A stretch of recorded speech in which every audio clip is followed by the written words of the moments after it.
Hello, my name is Elizabeth Quinta. Today I will talk about the effect of technological advances on 3 different art movements. I'll focus on artworks from the following movements: realism, symbolism, and neo-impressionism. Realism is considered the beginning of modern art, with mid-19th century portrayals of actual life. Realism is a non-conformist movement, and often artists held independent exhibitions instead of submitting art to traditional galleries or salons. Artists capitalized on the advancement of mass media like newspapers to disseminate their message, and the invention of the photograph fueled the idea of realism. It validated artists' work in an attempt to situate oneself in scientific, moral, and political certainty. For the realism movement, I chose a painting called A Burin at Orens by Gustave Courbet, which is a significant piece of realism artwork. The work is similar to a history painting, where Courbet is painting his reality. In the painting, Courbet depicts a simple rural funeral service of his great-uncle. The painting is dark and flat and has no spiritual or religious aspects, as one might expect at a funeral. Ultimately, the painting showed who were now the political equals to the upper class French.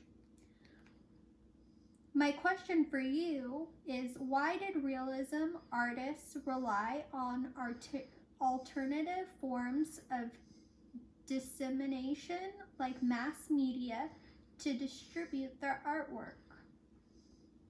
The next movement I'll talk about is symbolism. It is the artistic and literary movement, which suggested creating ideas through symbols. Symbolism is the forefront of modernism. As opposed to realism, symbolism emphasized emotions, feelings, and ideas, and aimed for more nuance or suggestion. It often contained ideas of the occult, along with concepts containing morbidity and perversion. For the symbolism movement, I chose a painting called The Dance of Life, which is an oil on canvas painting of the symbolism movement painted by Edvard Munch. The painting shows the 3 stages of women as identified by Munch, which include the virgin, carnal, and age stages. The dance portrayed is a dance playing out of the dance of life and includes a distinct foreground and background, unlike A Burin at Orens by Courbet. Although symbolical, the painting contains images of the actual artist and his partner, along with others who influence the artist's life.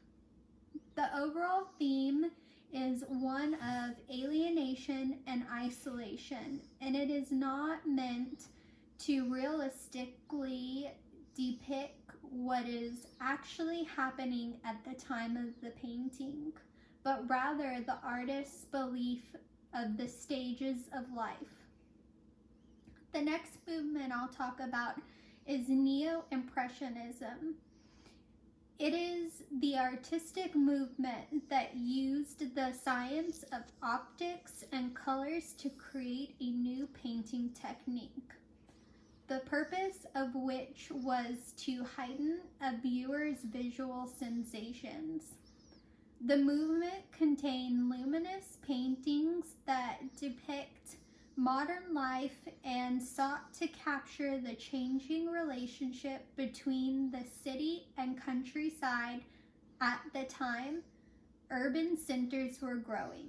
Most artists held anarchist beliefs and attempted to call attention to the social struggles of the working class and peasants at the age of industrialization. For the Neo-Impressionism movement, I chose a painting called A Sunday Afternoon on La Grande Jatte by Georges Seurat.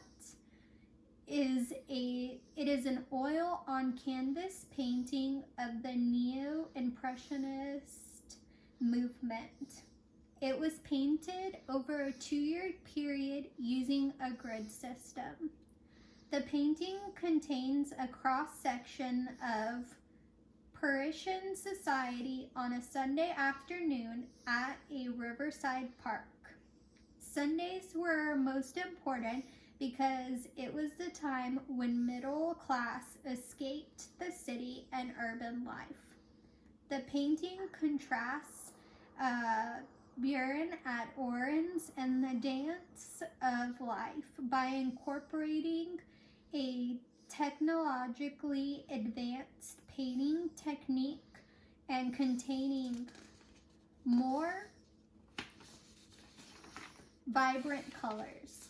The artist also uses still pose, meaning the individuals depicted were not moving at the time of the painting. Additionally, the painting creates a sense of modernity and the depicting multiple small groups of individuals. What effect did urban growth have on artists in the Neo-Impressionism movement?